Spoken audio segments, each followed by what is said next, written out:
आदित्यनाथ जी और जो भी इस वीडियो को देख पा रहे हैं, मैं आपको ये सूचित करना चाहती हूँ कि आज सुबह जब हम सब अपने ट्रॉमा सेंटर में बैठकर अपनी ड्यूटी कर रहे थे, तब एक हमारे पास मरीज आई जिसने अपने हमारे माननीय योगी आदित्यनाथ जी, हम सभी स्वरूप रानी अस्पताल प्रयागराज में काम करने वाली महिला रेजिडेंट्स हैं। हम यहाँ देश के अलग अलग प्रदेशों से काम करने के लिए इस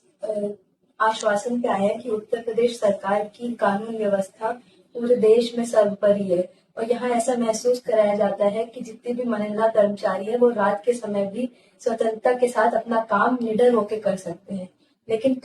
आज के एक हादसे ने हम सभी को दहला के रख दिया है। हमारी एक साथी महिला कर्मचारी के साथ रात को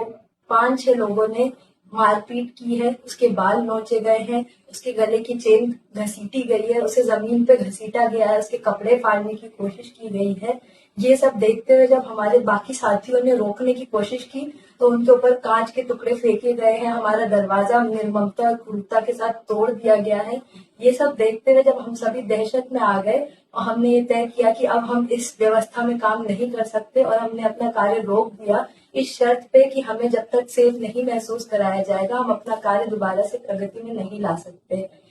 इसकी आश्वासन हमें पुलिस प्रशासन द्वारा भी दिलाई गई, हमारे कॉलेज के प्रशासन द्वारा भी दिलाया गया कि हम अगर दोबारा से कार्य पे जाते हैं तो हमें पूरी तरीके से सेफ महसूस करवाया जाएगा। लेकिन जब इन आश्वासनों के साथ हम सभी दोबारा काम पे लौटे तो कुछ ही घंटे के अंदर हमें ये मालूम चलता है कि लगभग 100 से 200 की संख्या में भारी भीड़ वकीलों की बाहर कॉलेज के इंतजार कर रही है और ऐसी भी धमकियां दी जा रही हैं कि उन लड़कियों को तो देख लेंगे, कैसे वो काम करती हैं, यहाँ पे हमारा ही इलाका है ये, तो हम उनको आधी रात को भी देख लेंगे और उनको तो बिल्कुल भी यहाँ काम नहीं करने देंगे। ये सब सुन के हम सभी अपने ही कॉलेज में एक बंधक की तरह एक कमरे में बंद होकर रहने को मजबूर हैं। क्या यही वो आश्वासन है जो उत्तर प्रदेश सरकार महिला कर्मचारियों को दिलाना चाहती है? क्या हम इस दहशत के साथ, इस